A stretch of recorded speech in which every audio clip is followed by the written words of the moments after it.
हम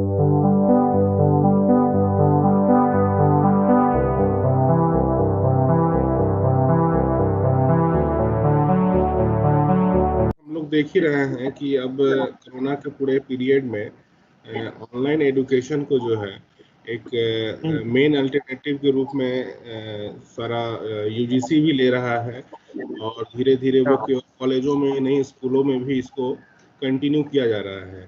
लेकिन हाँ, ये एक तरीके से जो है वन वे कम्युनिकेशन है, और हम्म, कम्युनिकेशन के स्टूडेंट होने पे हम लोग जानते हैं कि वन वे कम्युनिकेशन जो है क्लासरूम कम्युनिकेशन के समकक्ष जो है वो उतना सटीक नहीं है। तो हम हाँ, लोग पहले इस डिस्कशन को आगे बढ़ाते हैं कि क्लासरूम कम्युनिकेशन में शुरुआत में हम लोग कौन कौन दिक्कतें फेस कर रहे थे, और हम्म, उसको ऑनलाइन एजुकेशन कितना फुलफिल कर सकता है। तो क्लासरूम कम्युनिकेशन के प्रॉब्लम्स को तुम किस तरीके से देखते हो, जिसके अल्टरनेटिव के रूप में ऑनलाइन एजुकेशन को लोग प्रोड्यूस कर रहे हैं या सजेस्ट कर रहे हम्म। देखो, जो हम अब तक समझ पाए हैं ऑनलाइन एजुकेशन को और को हैं? क्लासरूम में जो स्टूडेंट के बीच और स्टूडेंट टीचर के बीच जो इंटरेक्शन होता है उसके बेसिस हम्म, पे, तो प्रॉब्लम दोनों में है। हम्म, क्लासरूम में भी प्रॉब्लम था, और ये उसका एक एडवांस वर्जन है। अगर हम्म, उसको कैपिटल के कॉन्टेक्स्ट में अगर हम देखें, हम्म, ऑनलाइन का जो मतलब इस पैंडेमिक, इस कोरोना वायरस के थ्रू जो लॉन्च हुआ है, हम्म, ऑनलाइन एजुकेशन शुरू किया जाना चाहिए, तो हम्म, इसको एक खास कॉन्टेक्स्ट मतलब कैपिटल के कॉन्टेक्स्ट में देखना चाहिए। हालांकि हम्म, क्लासरूम भी इमर्ज हुआ था कैपिटल के ही कॉन्टेक्स्ट में हुआ था। हम्म, तो सबसे पहले अगर क्लासरूम के कॉन्टेक्स्ट में अगर बात करें, जो फिजिकल क्लासरूम है, हम्म, तो उसमें प्रॉब्लम क्या थी कि उसमें एक बाउंड्री था, और हम्म, क्लासरूम एक खास तरीके के स्पेस है जिसमें हम्म, हर तरीके के स्टूडेंट बैठ के अपना टीचर के साथ इंटरेक्शन करते हैं हम्म, और एक खास विषय पे चर्चा करते हैं। हम्म, तो एक खास तरीके से ये पॉलिटिकल इन्वायरमेंट भी है। हम्म, पॉलिटिकल इन्वायरमेंट इस सेंस में है क्योंकि एक एक खास स्पेस में ही वो होता है, और हम्म, उसके लिए बिल्डिंग बनाई जाती है, उसके लिए क्लासरूम का डिजाइन किया जाता है, हम्म, और एक जो कॉमन इन्वायरमेंट है उससे स्टूडेंट को काटा जाता है, काट के एक एजुकेशन का वो बनाया जाता है। तो हम्म, इसमें दिक्कत क्या थी कि जो हम्म, इन्वायरमेंट क्लास के अंदर बनाया जाता था, हम्म, वो इन्वायरमेंट खास तरीके से एक खास सोसाइटी के क्लास का रिप्रेजेंट करता था, हम्म, क्लास को रिप्रेजेंट करता था। अब जैसे मान लो कि अगर झुग्गी झोपड़ी में रहने वाला बच्चा, हम्म, जो कि क्लासरूम का डिजाइन है, एक यूनिक डिजाइन है, भले काफी एजुकेटिव डिजाइन है, काफी मतलब नॉलेजेबल डिजाइन है, हम्म, लेकिन वो तो अभी तक देखा नहीं है। हम्म, वो अचानक उस क्लासरूम में जाता है, तो कई बार होता है कि वो अ, पूरी तरह से खुल के उसके साथ उसमें डिस्कशन नहीं कर पाता, उसको पता नहीं है कि कैसे बोले, कैसे क्या करे इसमें, किस तरीके से। तो खास तरीके के डिजाइन एक खास तरीके का एक डिसिप्लिन भी तैयार करता हम्म, है, और वो डिसिप्लिन हमेशा टीचर के फेवर में होता है, टीचर उसको अपना हम्म, ऑथोरिटी जमा करता है। हम्म, तो इसके कारण देखना कि जब हम लोग पढ़ रहे थे, तो हम्म, उस समय हमेशा रहा है कि चार आदमी आगे बैठते थे और हम्म, वो बोलते थे, हम्म, और वो काफी ठीक ठाक मतलब अपने आप को शो कर पाते थे, या फिर हर लेवल पे बातचीत में वो आगे निकल जाते थे। लेकिन कुछ लड़के तो पीछे ही हमेशा बैठते। हम्म, तो उसमें कुछ लड़के पढ़ भी नहीं पाते थे, हम्म, कुछ लोअर बैकग्राउंड से आने के कारण वो बोल नहीं पाते थे बीच में, उस तरीके से खुल के नहीं बोल पाते थे। हम्म, तो ये प्रॉब्लम हम लोगों के समय में काफी रहा, और इससे काफी हम लोगों ने फेस किया। हम्म, दूसरा, अब आते हैं ऑनलाइन एजुकेशन के बारे में। तो हम्म, ऑनलाइन एजुकेशन में एक पॉसिबिलिटी ये है कि पहले जो क्लासरूम में हम हर स्टूडेंट के साथ डायरेक्टली हम इंटरेक्ट नहीं कर पाते थे, वो हम्म, जो भी इंफ्रास्ट्रक्चर का जो प्रॉब्लम हो, जो हम्म, गवर्नेंस का जो प्रॉब्लम, हम्म, क्योंकि उस तरीके से डेवलपमेंट नहीं हुआ कि हम्म, एक लिमिटेड स्टूडेंट पर एक टीचर हो, तो हम्म, अपने यहाँ तो हम लोगों ने देखा है कि एक टीचर पे 40-50 स्टूडेंट, तो इसमें कवर कर पाना ही मुश्किल। ऐसी हम्म स्थिति में ऑनलाइन एजुकेशन का एक खास बात हम लोग देख सकते हैं कि वो हम्म वन बाय वन इंटरेक्ट करने की एक हम्म मतलब स्पेस देता है टीचर टीचर के साथ। हम्म हम्म लेकिन प्रॉब्लम क्या है? प्रॉब्लम ये है कि जो क्लासरूम में जो टीचर हम्म टीचर खासकर टीचर को ही अगर सेंटर करें, हम्म हालांकि क्लासरूम में स्टूडेंट भी खुल के नहीं बोल पाता क्योंकि हम्म एक पावर स्ट्रक्चर उसमें काम करता है। लेकिन हम्म अगर टीचर के ही कॉन्टेक्स्ट में हम बात करें तो ऑनलाइन एजुकेशन में ऑनलाइन में टीचर खुल के उस तरीके से बात करने की स्थिति में नहीं है, और उसका कारण ये है कि हमेशा आप एक सर्विलांस में आपका हम्म वीडियो रिकॉर्ड हो रहा है। हम्म आप कुछ भी बोलेंगे तो वो कभी भी देखा जा सकता है, कभी भी उसको कंट्रोल किया जा सकता है, कभी भी स्क्रूटनाइज किया जा सकता है, सेंसर किया जा सकता है। हम्म दूसरा सबसे बड़ी बात ये है कि स्टूडेंट और टीचर का जो हम्म रिलेशन क्लासरूम के कॉन्टेक्स्ट में जो एक कंट्रोल्ड नहीं था उस तरीके से, वो हम्म इसमें कंट्रोल्ड है कि हम्म टीचर स्टूडेंट कैसे बात करेगा वो पूरा कंट्रोल्ड है।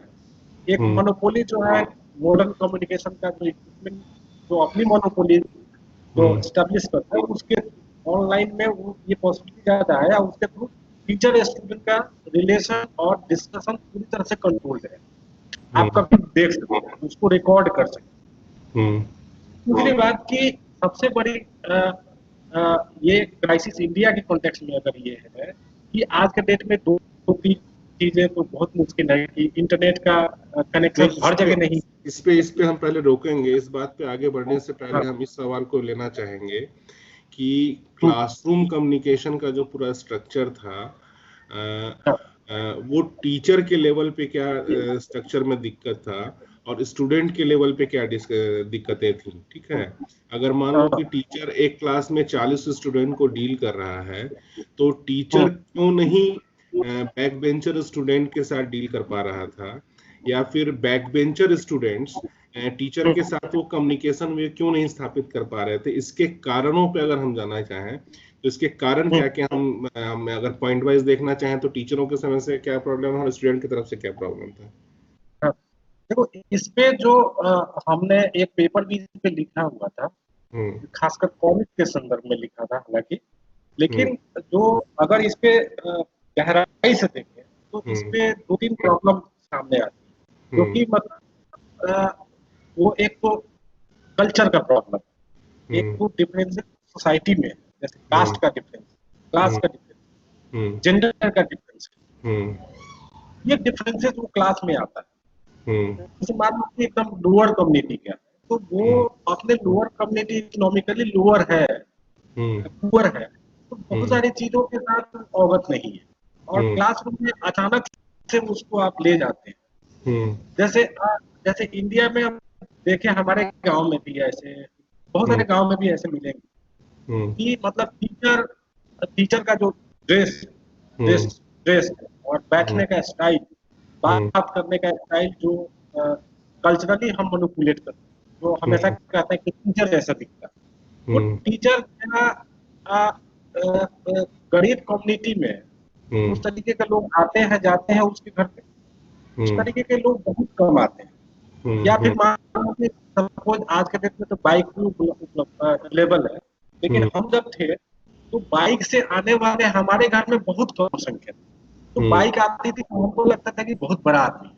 हम्म तो वैसे ही स्टूडेंट फील करता है जब टीचर हम्म के पास जाता है, जब देखता है कि अरे हमारे पापा से हमारे मम्मी से बहुत सभ्य है, तो वो जाहिर सी बात है कि कंफर्टेबल नहीं होगा। यानी आप तुम कहना ये चाह रहे हैं कि मतलब ये निकलता है कि कम्युनिकेशन बैरियर स्टूडेंट टीचर के बीच में जो है, वो क्लास कास्ट रिलीजन के स्ट्रक्चर से भी बहुत अधिक इफेक्टेड होता है, बहुत अधिक इफेक्टेड है, बहुत और वो अधिक। कम्युनिकेशन जैसे गैप को और अधिक बड़ा करता है। हाँ, हाँ, हाँ। जैसे हमने रिसेंटली स्टडी किया था कि बिहेवियर जो नॉन वर्बल कम्युनिकेशन है उसमें हम्म कितना गैप है। हम्म जैसे अर्बन में जो अर्बन का स्टूडेंट है वो हम्म बिहेवियर में अलग तरीके से बात करेगा, हम्म और वही गांव का जो गरीब घर का बच्चा है उसका बिहेवियर अलग होगा, और वो उसमें एक डर होगा, एक फियर होगा, एक एलिमिनेशन होगा। जो एलिमिनेशन के कारण वो खुल के नहीं बोल पाएगा, खुल के अपनी एक्सप्रेशन नहीं कर पाएगा, अपने सवाल को नहीं कर पाएगा। तो ये बाउंड्री सबसे ज्यादा। दूसरा सबसे यूनिक चीज है कि सबसे बड़ा प्रॉब्लम ये है कि इंडिया में, इंडियन एजुकेशन सिस्टम में टीचर के अथॉरिटी को हमेशा स्टूडेंट से ज्यादा बताया गया, जो कि भारतीय परंपरा से जाके मैच करता है कि टीचर गुरु, टीचर एक बड़ा, जैसे टीचर को कुर्सी मिलता है, स्टूडेंट नीचे बैठेगा। तो ये भी एक कम्युनिकेशन, टीचर स्टूडेंट के बीच में कम्युनिकेशन को एस्टेब्लिश करने में गैप है, वो एस्टेब्लिश नहीं करते कि टीचर कुर्सी में बैठेगा, आराम से बैठेगा, स्टूडेंट नीचे बैठेगा। हमने पहली बार इसका महत्व समझा जब हम जेएनयू में आए। तो जेएनयू में मेरी चेयरपर्सन थी उस समय, स्टूडेंट विश्वनाथन थी, प्रोफेसर स्टूडेंट विश्वनाथन। तो हमारे यहाँ हमारे सेंटर के ऑफिस में वो टेबल कुर्सी पर बैठने का वो नहीं था, एक सोफा था, उसी पे सारे स्टूडेंट। तो जब पहली बार हम सोफा में बैठे टीचर के साथ, हमको फियर होने लगा कि हम क्या बात करें, क्या बात करें, आदत है उस तरीके से। तो वो बराबरी का कल्चर हमारे सोसाइटी में नहीं रहा, टीचर और स्टूडेंट हमेशा डरता है यानी हम इस बातचीत से इस संदर्भ पे पहुंच सकते हैं, इस निष्कर्ष पे कि टीचिंग के जितने भी जो प्रक्रिया है, टीचिंग के जितने भी प्रोसेस हैं, उसमें 2-3 प्रोसेस जो है बीएड की ट्रेनिंग में या टीचर्स ट्रेनिंग में लोगों को दी जाती है कि आप लास्ट बेंचर स्टूडेंट तक जो कम्युनिकेशन करेंगे, तो कम्युनिकेशन के लिए कौन सा टीचिंग मेथड आप अपनाएंगे। तो टीचिंग मेथड जो है इंडिया में हर एजुकेशन लेवल पे अलग अलग तरह का है, और वो टीचिंग मेथड जब आपको ज्यादा फ्रेंडली जो है यूनिवर्सिटी स्ट्रक्चर में या डेमोक्रेटिक वैल्यू स्ट्रक्चर में आपको मिलता है, तो जो सप्रेस क्लास के स्टूडेंट हैं उनके लिए वो बहुत अधिक अव्यावहारिक सा होता है, और वो उस स्ट्रक्चर में भी अपने को ढाल नहीं पाता है कि ये अचानक से उसके सामने जो स्ट्रक्चर आ रहा है वो उसके लिए बहुत फ्रेंडली नहीं है, क्योंकि वो शुरू से जो है एक मतलब स्टूडेंट टीचर की जो पुरानी परंपरा है, गुरु शिष्य की परंपरा है, उससे पढ़ते हुए आया है। तो अब हम अगर अपने सवाल को आगे थोड़ा सा खोलते हैं, तो जिस तरीके से कोरोना के पूरे पीरियड में ऑनलाइन एजुकेशन को स्कूलों में, प्राइवेट स्कूलों में, कॉलेजेस में, क्लासेस में प्रमोट किया जा रहा है, तो इसके चैलेंजेस जो हैं वो तो अपने जगह हैं ही, ठीक है, कि कितने लोगों के पास इंटरनेट का सर्फिंग है, कितने लोगों के पास लैपटॉप और मोबाइल जैसे साधन हैं, ठीक है, ये चैलेंजेस तो अपने जगह हैं ही। और किन चैलेंजेस को हम इसमें एड्रेस कर सकते हैं कि ये एजुकेशन मेथड जो है वो पहले मेथड के प्रॉब्लम्स को दूर नहीं कर रहा है और एक नए तरह के प्रॉब्लम को ही एस्टेब्लिश कर रहा है एजुकेशन सिस्टम में। तो इसको किस तरीके से देख रहे हो कि अगर हम बाकी जो पूरा है फिनांस से जुड़ा हुआ इंटरनेट एजुकेशन का जो मामला है, उसको हम अगर एक समय साइड भी कर दें, तो और क्या प्रॉब्लम्स इसमें हम देख रहे हैं जो टीचर क्लासरूम एजुकेशन के बराबर ही फिर जाके इसको खड़ा कर देगा। एक प्रॉब्लम जो है, जैसे क्लासरूम एजुकेशन जो है, पहले क्लासरूम में फिजिकल जो क्लास था, उसमें जब हम लोग जाते थे तो सुबह 10 बजे जाते थे और 5 बजे तक आते थे। 5 बजे तक एक अलग माहौल में हम रहते थे, अलग माहौल में हम बहुत कुछ सीखते थे। जैसे हम लोग सीखते थे, अपने गांव में सीखते थे कि दहेज लेना पड़ा, तो हम लोग घर में भी सवाल करते थे कि देखो दहेज दिया जा रहा है, गड़बड़ है। भले दब जाता था वो हमारी वॉइस, लेकिन इस तरह की कुछ चीजें हम लोग जो सीखे तो घर में भी आके हम सवाल करते। लेकिन ऑनलाइन एजुकेशन में क्या हुआ है कि ऑनलाइन एजुकेशन में आप घर पे रहेंगे, आप वो इन्वायरमेंट में नहीं रहेंगे, आप ऑनलाइन के थ्रू डायरेक्टली आप टीचर के साथ कनेक्ट होंगे, लेकिन आपके घर का जो माहौल है, जो ज्यादातर आज के डेट में अगर देखें तो ज्यादातर घर का माहौल अनइक्वल रिलेशन है। जैसे छोटा बड़ा का बहुत बड़ा भेदभाव है, फ्यूडल रिलेशन है, जेंडर का डिफरेंसेस है, तो ये आप पे हावी रहेगा। और ये जो पहले माहौल कई बार होता था कि स्कूल का माहौल भारी पड़ता था हमारे ऊपर, अब स्कूल का माहौल, अब एजुकेशन का माहौल उस तरीके से भारी नहीं पड़ेगा जिस तरीके से घर का माहौल भारी पड़ेगा। ये हो सकता है कि अगर किसका घर प्रोग्रेसिव है तो प्रोग्रेसिव हो, नो डाउट, लेकिन ज्यादातर तो यहाँ प्रोग्रेसिव लोग हैं नहीं। फैमिली वैसे ही अभी चल रहा है अभी पूरी तरह से कि जेंडर डिफरेंसेस है, छोटाई बड़ाई है, बहुत सारे लेवल पे, इवन काला गोरा का भी अंतर आपको दिखेगा। तो वो घर का माहौल पूरी तरह से स्टूडेंट पे हावी रहेगा। ये एजुकेशन पूरी तरह से उस चीज को, जो प्रॉब्लम को, जो फैमिली में, सोसाइटी में जो प्रॉब्लम आज भी हम जूझ रहे हैं, उसको एडजस्ट करने में ये कैपेबल नहीं है। ऑनलाइन तो पूरी तरह से कैपेबल नहीं है। ये खास मकसद, और इसी बेस पे हम कहते हैं कि खास मकसद के थ्रू ये ऑनलाइन एजुकेशन को इम्पोज किया जा रहा है। क्योंकि जब एजुकेशन का मतलब है कि आपके सोसाइटी में, आपके घर में, आपके यहाँ, आपके अंदर जो प्रॉब्लम है, अगर उसको रिजॉल्व नहीं कर पाता तो फिर एजुकेशन नहीं है। और ये ऑनलाइन एजुकेशन इन सारे प्रॉब्लम को एड्रेस नहीं कर पाता।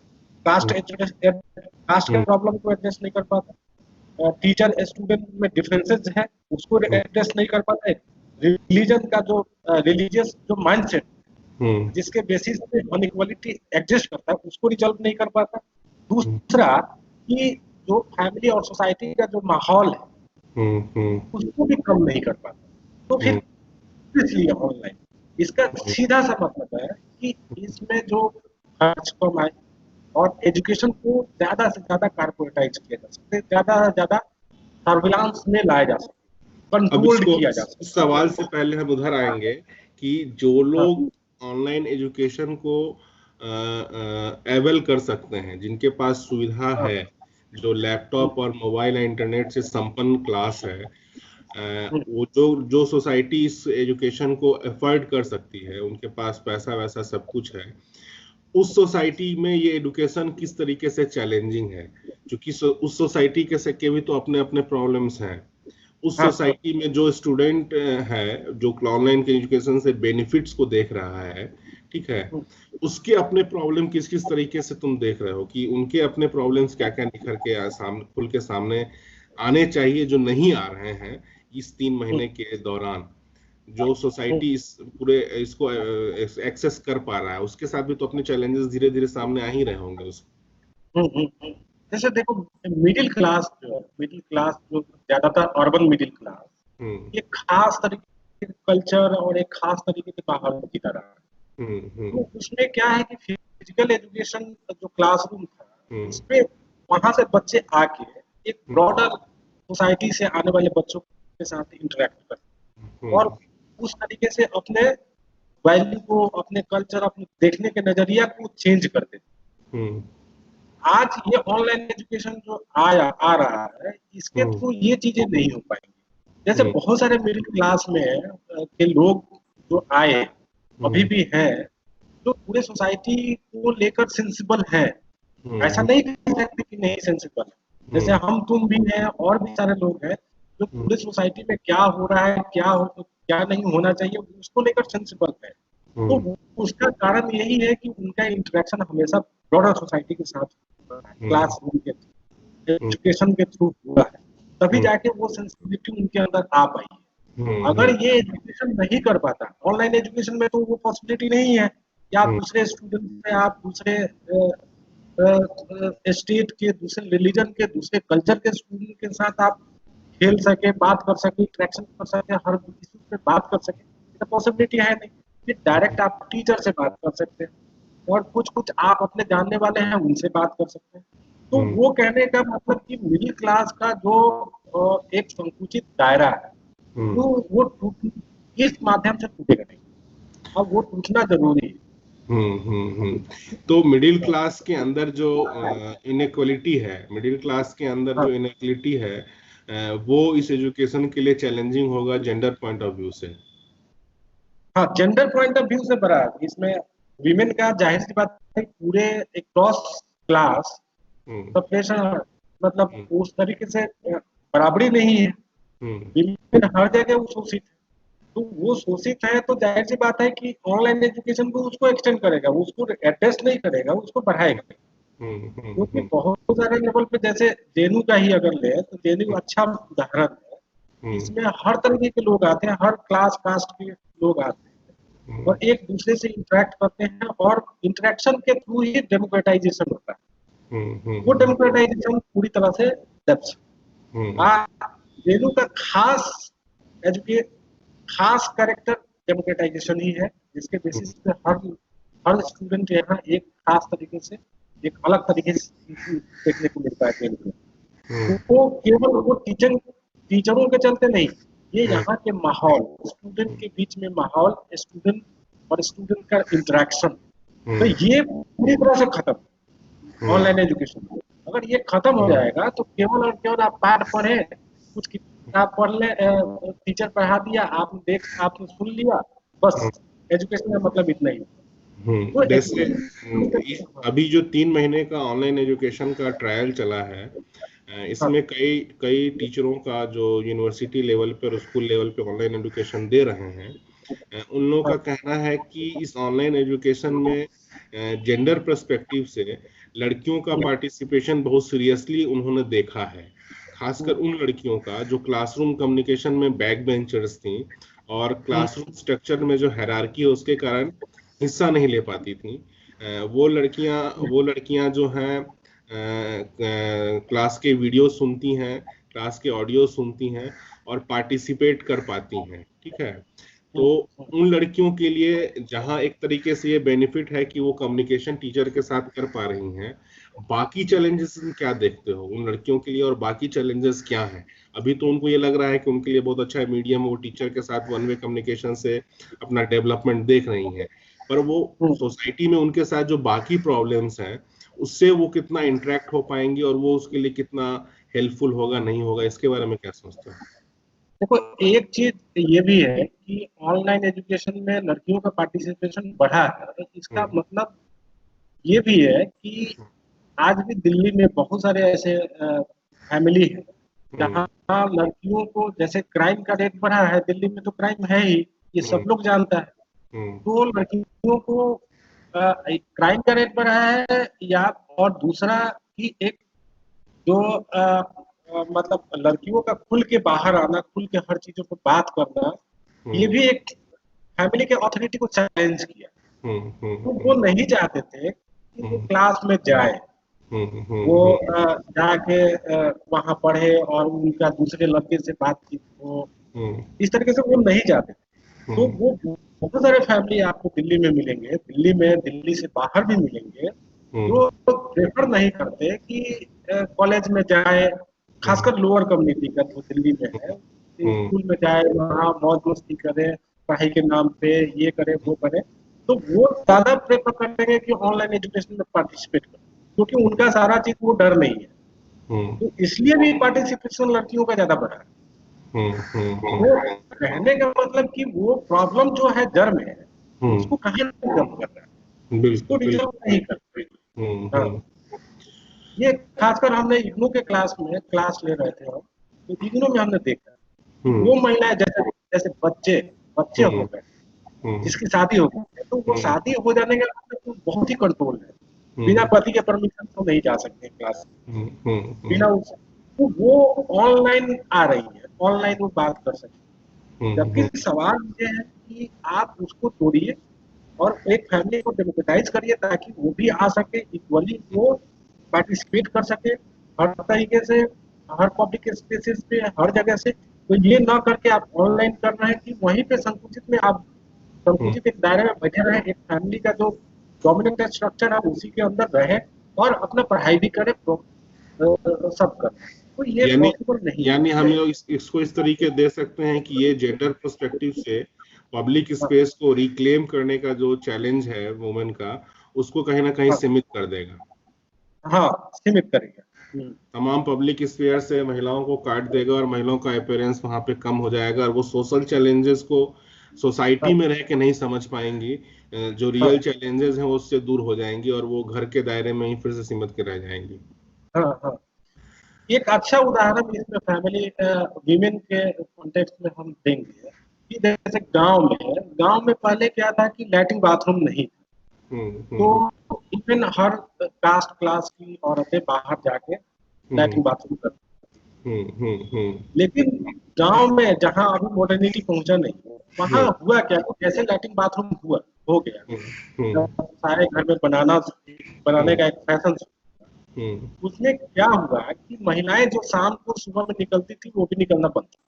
हम्म वो कई बार होता है कि आपने खुद देखा है कि कुछ हम्म कम्युनिटी था कि उसमें मतलब 6 6 महीना तक महिलाएं बाहर निकलती ही नहीं थी, क्योंकि अब हम्म लैट्रिन था। पहले तो था कि निकल निकल के जाती थी बाहर का स्वस्थ हवा लेती थी या फिर देखती थी, शाम को ही देखती थी, लेकिन हम्म एक था स्पेस।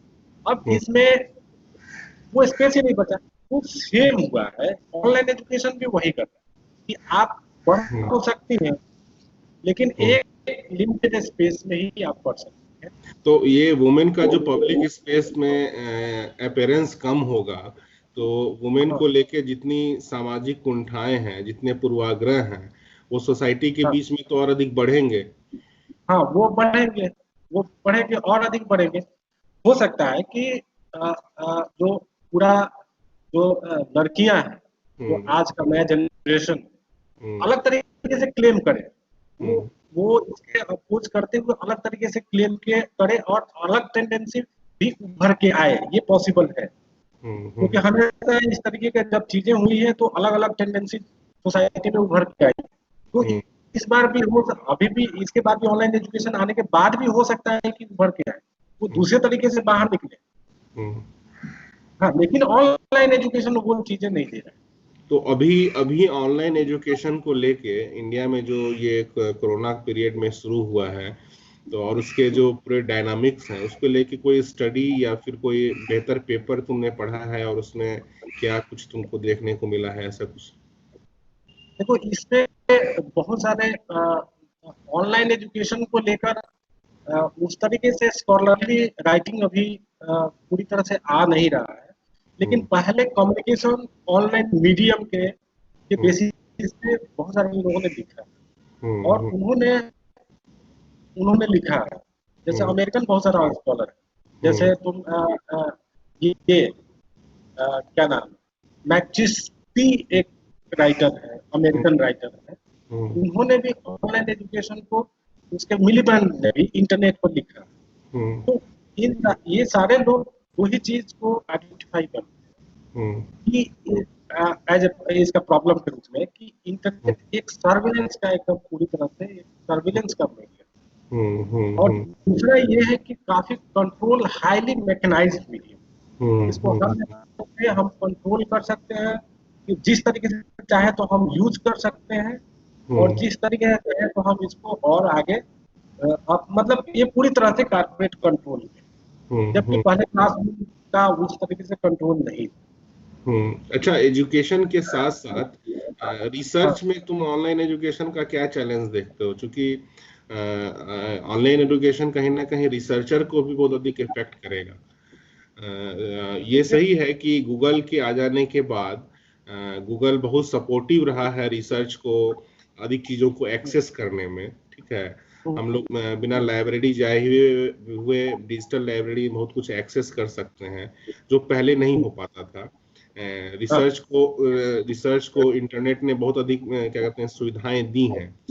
पर इस पूरे ऑनलाइन एजुकेशन सिस्टम जो इम्प्लीमेंट हो जाएगा हायर एजुकेशन पे, तो इससे रिसर्च किस तरीके से इफेक्टिव होगा, इसके बारे में तुम क्या देखते हो? देखो, रिसर्च का जो पहले तो रिसर्च मतलब जो रिसर्चर है उस पे बात कर रहे हैं या रिसर्च ट्रेनिंग पे दोनों बात पे करना बात चाहते करते हैं, एक एक करके हैं? दोनों पे आते हैं। हाँ, तो अगर रिसर्च ट्रेनिंग की बात करें तो रिसर्च ट्रेनिंग में आप जानते हो कि मतलब दिल्ली में अलग माहौल है, पटना में अलग माहौल है, वहाँ भी कॉलेज है, वहाँ भी हम्म यूनिवर्सिटी है, equal hmm distribution of knowledge है ही नहीं। हम्म वहाँ यहाँ कुछ अलग तरीके से हम ट्रेनिंग लेते हैं, वहाँ कुछ अलग तरीके से, वहाँ ट्रेनिंग के नाम पे कुछ है ही नहीं। तो हम्म वैसी स्थिति में अगर ऑनलाइन एजुकेशन होता है तो हम्म जाहिर सी बात है कि उनको भी कुछ रिसोर्सेज मिलेगा, और उनको भी जानकारी, बहुत सारी जानकारियां मिलेंगी, और हम्म वो कर पाएंगे। हम्म वो उस तरीके से वो ट्रेंड हो पाएंगे, तो प्रोडक्टिविटी बढ़ेगा।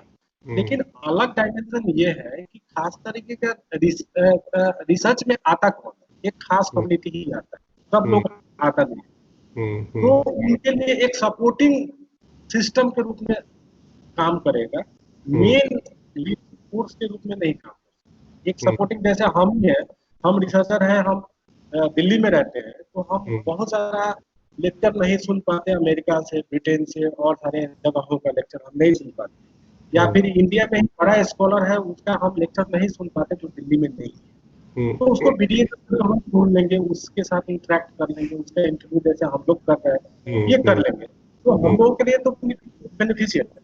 लेकिन जो मार्जिनलाइज कम्युनिटी, जो जैसे मान लो कि एक रूरल एरिया में यूनिवर्सिटी है, वहां पीएचडी कर रहा है, तो क्या वो इसका बेनिफिट ले पाएंगे, ये सवाल है। और वो बेनिफिट तभी ले पाएंगे जब गवर्नमेंट या हमारा जो अथॉरिटी है वो उस तरीके से इंफ्रास्ट्रक्चर वो प्रोवाइड करेगा, और उस तरीके से जानकारी उनको मुहैया कराएगा, बताएगा कि ये कर सकते हैं, इनका ये लेक्चर हो सकता है, तो वो कर सकते हैं, उनका वो कर सकते हैं, तभी जाके उनको बेनिफिट मिलेगा।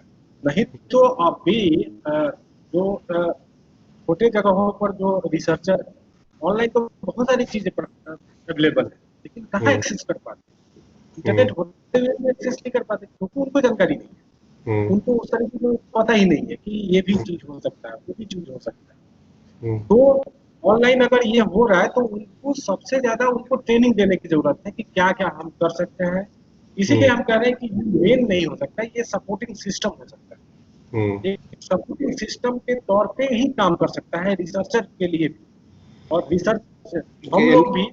कहने का मतलब है कि ये रिसर्च एक एज ए रिसर्चर के लिए ये एक जो है लिटरेचर एक्सेस करने का बहुत बेहतर मीडियम हो सकता है, लेकिन एज अ रिसर्चर अगर हम सोसाइटी पे रिसर्च कर रहे हैं तो सोसाइटी के साथ जब हम इंटरेक्ट नहीं करेंगे तो रिसर्च का हम क्या कहते हैं वैल्यू क्या करेंगे, रिसर्च को हम जज कैसे करेंगे अगर हम सोसाइटी के बीच में जाके बातचीत नहीं करेंगे। तो क्योंकि हम जब रिसर्च करते हैं और सोसाइटी के लोगों से इंटरेक्शन करते हैं तो हमारा वहाँ मौजूद होना भी बहुत सारी रिसर्च को पॉइंट्स को नोट करता है।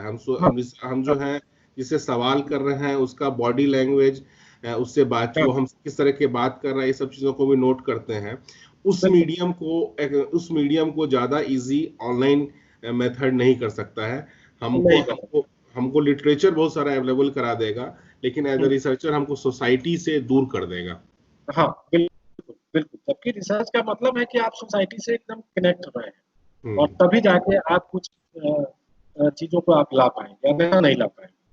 तो ऑनलाइन अगर हम ये चीज को माने कि फ्यूचर में ऑनलाइन एजुकेशन को सपोर्टिव एजुकेशन के तौर पे नहीं, मतलब मेन एजुकेशन के तौर पे सामने लाने की कोशिश की जाए, तो वो कौन कौन सी चीजें हैं जिसको फुलफिल करने के बाद हम इसको मेन एजुकेशन के रूप में एस्टेब्लिश कर सकते हैं, जिसपे गवर्नमेंट को, जिसपे इंस्टीट्यूट को और जिसपे स्टूडेंट को खुद भी काम करने की जरूरत होगी। देखो, सबसे पहले तो गवर्नमेंट का जो अथॉरिटी है वो अगर उसकी मानसिकता को देखा जाए तो मतलब जैसे अब फिजिकल एजुकेशन था वही सबको नहीं मिल पा रहा था, वही इक्वली सबको सब एक्सेस नहीं कर पा रहे थे, तो वो अभी वही नहीं हो पाया, तब तक ऑनलाइन इंट्रोड्यूस हो गया। तो गवर्नमेंट का मानसिकता इससे क्लियर होता है कि उसका मानसिकता ये नहीं है कि भाई सब कोई एजुकेटेड हो जाए, ये मानसिकता नहीं है, ये खास मानसिकता है, इसलिए उसको चेंज करके फिर इसको लिया। अरे आप उसको तब चेंज करते जब आपको लगता है कि प्रॉब्लम इससे सॉल्व पूरा हर लोग एक्सेस नहीं कर पा रहे, या फिर सोसाइटी का जो मेन प्रॉब्लम है उसको एड्रेस नहीं कर पा रहे। ये सारा चीज समझ के आप उस पर रिसर्च, बहुत सारे रिसर्च भी हुए, उसको आप देख के तब इंट्रोड्यूस करते तो ये अलग तरीके से आप इस पे काम करते, लेकिन वो हुआ नहीं। आप अनंत फानंत में ऑनलाइन एजुकेशन को प्रमोट किया, ऑनलाइन आप लिखे जा रहे हैं, बहुत सारे स्कॉलर को लगा दिया कि लिखो कि बढ़िया है, ये है, वो है, ये है, तो वो प्रॉब्लम जो फिजिकल एजुकेशन में जो प्रॉब्लम फेस कर रहे थे स्टूडेंट, टीचर या पूरा एजुकेशन सिस्टम, वो कहाँ रिजॉल्व, वो रिजॉल्व ही नहीं हुआ, तब तक आपने दूसरा लॉन्च कर दिया। तो प्रॉब्लम तो बना रहेगा, वो प्रॉब्लम अभी ऑनलाइन एजुकेशन के समय भी फेस करना पड़ेगा और फेस करेंगे, इसलिए ऑनलाइन एजुकेशन पूरी तरह से पॉसिबल सक्सेस भी नहीं हो पाएगा, जैसा कि फिजिकल एजुकेशन सक्सेस नहीं हो पाएगा। अगर इसको अगर ओवरऑल देखा जाए तो नहीं सक्सेस होगा, तो ये कैसे सक्सेस? तो निष्कर्ष में के तौर पर हम लोग यही कह सकते हैं कि ऑनलाइन एजुकेशन जो है एक सपोर्टिव एलिमेंट हो सकता है एजुकेशन का, हाँ, हाँ, लेकिन हाँ, इससे हम एजुकेशन को बहुत रिचफुल नहीं कर सकते हैं। बिल्कुल। जब तक समाज का मेन प्रॉब्लम जब तक रिजॉल्व नहीं होगा, जब तक एजुकेशन को एक सही तरीके से डिफाइन नहीं करेंगे, तब तक ये ऑनलाइन ला के आप मेन स्ट्रीम में लाके नहीं कुछ कर सकते। आप इसको सपोर्टिंग बनाइए, ताकि जो लोग इसके प्रति सेंसिटाइज करिए लोगों के बीच में कि ऑनलाइन आप कैसे एक्सेस कर सकते हैं, बहुत सारा वीडियो वो कैसे वो कर सकते हैं, तो धीरे धीरे लोग खुद जाना शुरू कर देंगे। लेकिन आपने ये सब किया नहीं, डायरेक्ट आपने लॉन्च कर दिया, तो कितना लोग करते एक्सेस ही नहीं कर पाए। एज अ एस्टेब्लिश यूनिवर्सिटीज के प्रोफेसर जो जैसे हम लोग जेएनयू के प्रिविलेज स्टूडेंट रहे हैं, चूंकि हम लोग जेएनयू में पढ़े हैं, तो as a privilege student community इसके बेनिफिट्स को किस तरीके से देखा जाए? अगर मान लो कि हम एक समय में प्रिविलेज कम्युनिटी के ही व्यक्ति हैं, जो प्रिविलेज कम्युनिटी इस एजुकेशन सिस्टम से कितना बेनिफिटेड हो पाएगा, इसको तुम कैसे देखते हो? देखो, प्रिविलेज कम्युनिटी के लिए ही ये ऑनलाइन एजुकेशन, उसी को ध्यान में रख के ये ऑनलाइन एजुकेशन आया ही है। जो प्रिविलेज है ऑलरेडी, उन्हीं को ध्यान में रख के आया है, क्यों? वो एक्सेस कर सकते हैं, उनको पता है कि ये एक्सेस कर सकते हैं, इन्हीं को यही एक्सेस कर सकते हैं और इन्हीं के लिए लाया आया भी है। तो इसलिए प्रिविलेज कम्युनिटी जैसे हम लोग हैं, प्रिविलेज्ड है, तो जाहिर सी बात है कि हम लोग को फायदा होगा, काफी फायदा होगा। हम लोग काफी एक्सेस, बहुत सारा लेक्चर हम एक्सेस कर पाएंगे, बहुत सारे स्कॉलर के साथ हम लेक्चर में पार्टिसिपेट कर पाएंगे। तो एज ए प्रिविलेज हम लोग को काफी फायदा, लेकिन ये इसका ये मतलब नहीं है कि पूरे इंडिया ऑल अक्रॉस। लेकिन क्या प्रिविलेज कम्युनिटी भी उन चैलेंजेस को फेस नहीं करेगा जो अगर हम सोसाइटी से ही अपना इंटरेक्शन कम कर देंगे और सारा कुछ हम ऑनलाइन पे ही डिपेंड हो जाएंगे, हम डाटा एक्सेस के लिए ऑनलाइन डिपेंड हो जाएंगे, हम क्लास के लिए ऑनलाइन, हम क्लास में जो पढ़ रहे हैं उसको सोसाइटी में जाके चेक ही नहीं कर पाएंगे, तो क्या प्रिविलेज सोसाइटी का भी जो एजुकेशन है वो सोसाइटी से कटा हुआ एजुकेशन नहीं होगा? प्रिविलेज सोसाइटी का एजुकेशन अभी भी कटा हुआ एजुकेशन है, वो एक कट के ही अलग तरीके से रहता है, उसका कल्चर, उसका बातचीत का लहजा, हर तरीके से वो कल्चरली एक अपने आप को प्रिविलेज्ड ही एस्टेब्लिश करने की कोशिश करते हैं। क्लासरूम में भी, यहाँ भी कुछ प्रिविलेज घर से आते थे, टीचर स्टूडेंट आते थे, तो वो खास तरीके से बिहेव करते थे, खास तरीके से बात करते थे, वो नहीं चाहते थे कि पुअर कम्युनिटी जो हिंदी मीडियम का खास कर रहे हैं उससे इंटरेक्ट करे। तो ये रहा है, ये यहाँ भी दिखेगा वो चीज, और वो पहले से ही ये चाहते रहे हैं, वो वैसे ही चाहते रहे कि एक अलग हमारा लैंड हो, अलग तरीके से हम अपने तरीके से हिसाब से वो करें, हमारे उस तरीके से जो कॉमन सोसाइटी में लोग रहते हैं वो हमारे पास आसपास में रह रहे हैं। इस तरीके से मानसिकता प्रिविलेज सोसाइटी का रहा है और अपर क्लास। ठीक है, अच्छा रहा, फिर हम लोग बात करते हैं बहुत जल्दी दूसरे किसी टॉपिक में। चलो, bye bye. Thank you. Thank you.